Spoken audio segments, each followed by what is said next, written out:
All right, let's just jump right into this explainer, because there is a massive web of connections hiding in plain sight at the end of Spider-Man Brand New Day.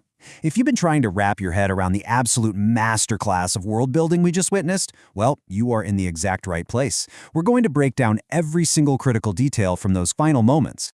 Now, you might be wondering, how does one single street-level ending accomplish so much heavy lifting? And honestly, it's a highly valid question.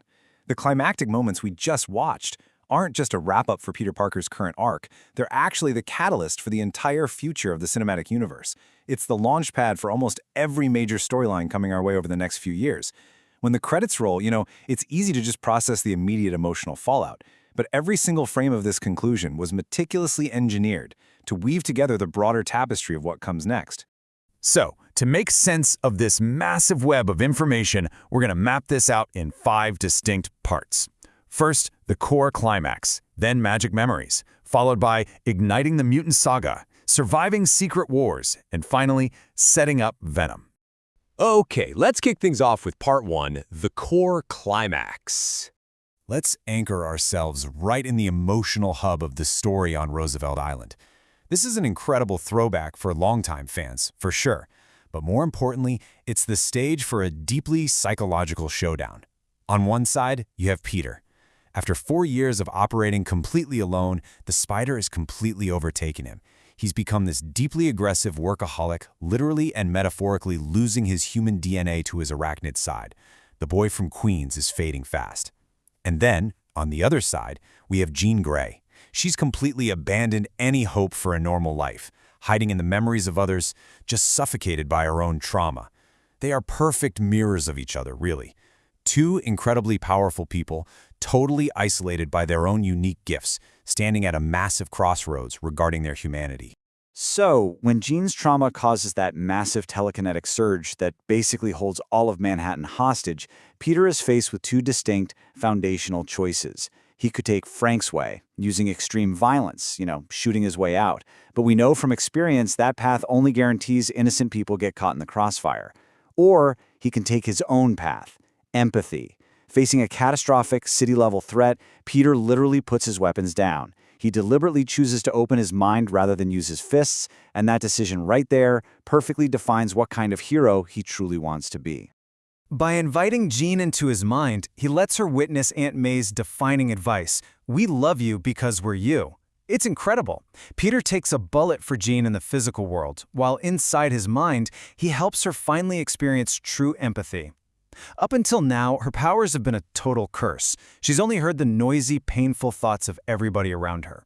But in this shared space, she doesn't just hear thoughts. She actually feels the pure, unconditional love Peter felt in that exact memory. It's this beautiful breakthrough that saves them both. Peter reconnects with his fading humanity, and Jean uses her powers to save his life in return. Moving right along to Section 2, Magic Memories, and moving on.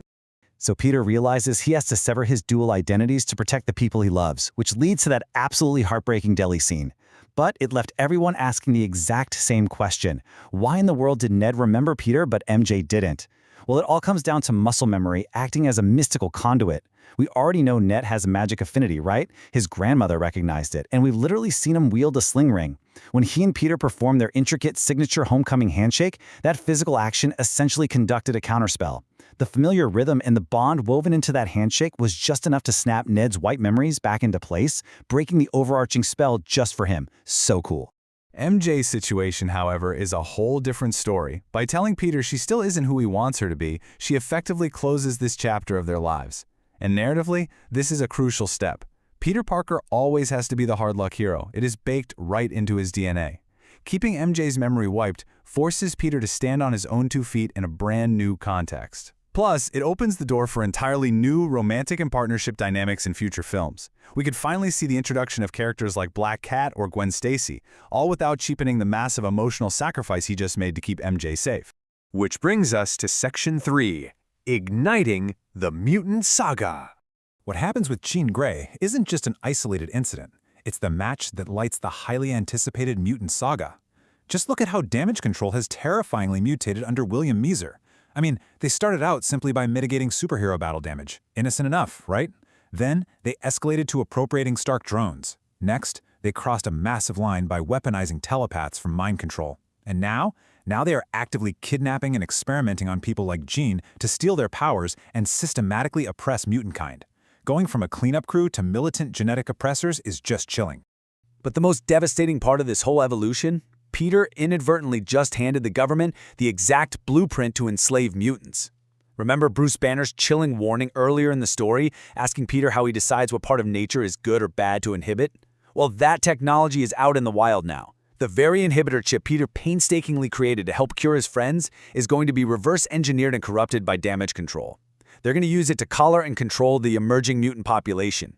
It's a tragic irony, really, that his greatest scientific achievement will be used for widespread subjugation. With Jean on the run and mutants spontaneously appearing all over the globe, the government's extreme reaction is officially in motion.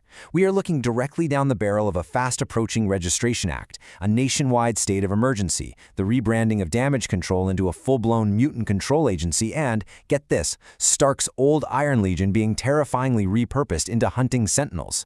This rapid, overwhelming, rising tide of bigotry is exactly what's going to force Charles Xavier to open his school as a sanctuary, very likely bringing Jean in as his very first student. All right, let's look at Section 4, Surviving Doomsday and Secret Wars. This brings us right to the post-credit scene, which basically acts as a bridge from our street-level story straight into the multiversal cosmic collapse. So where exactly is Spider-Man while reality is ending? We watch Ned's spider tracker pan all the way out into deep outer space. Because Yelena and the New Avengers roster view Peter strictly as a friendly neighborhood, street-level hero, he wasn't drafted for the Avengers Doomsday Crisis. So while the main Avengers are fighting and potentially losing to a cataclysmic multiversal threat, Peter is safely off-planet. He's just tapping his tracker to let his best friend know he's somehow still alive. These clues point directly to Secret Wars, and they set up a truly heartbreaking dynamic. The implication of Peter surviving in space is that he makes it onto Reed Richards' life raft just as the universes collide. But the implication of Doom ruling Battleworld? Oh man, that is sheer emotional devastation waiting to happen.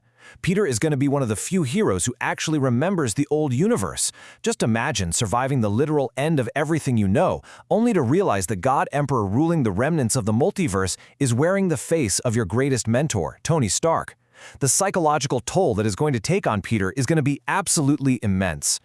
And that brings us to our final part, Section 5, Setting Up Venom. So how does all this multiversal chaos loop back to create Peter's most iconic nemesis for his upcoming sixth solo film? It all comes down to the year 1984.